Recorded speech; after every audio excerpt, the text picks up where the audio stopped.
Welcome to Hangul Academy YouTube channel. ඉතින් අද Hangul Academy YouTube channel එකකින් අරගෙන ආවේ ඔයාලට නිතරම කොරියන් භාෂාව කතා කරනකොට භාවිතා වෙන සරල වචන කිහිපයක්. ඉතින් අපි බලමු මොනවද ඒ සරල වචන කියලා.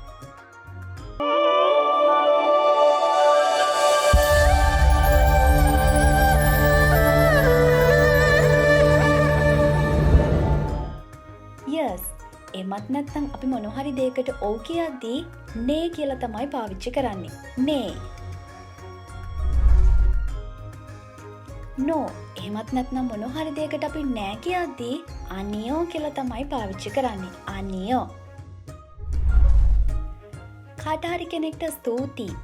thank you කියද්දී අපි පාවිච්චි කරන්නේ 고마워요. 고마워요. එහෙම නැත්නම් 감사합니다. 감사합니다.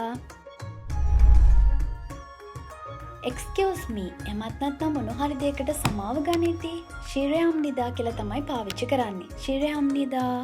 실례합니다.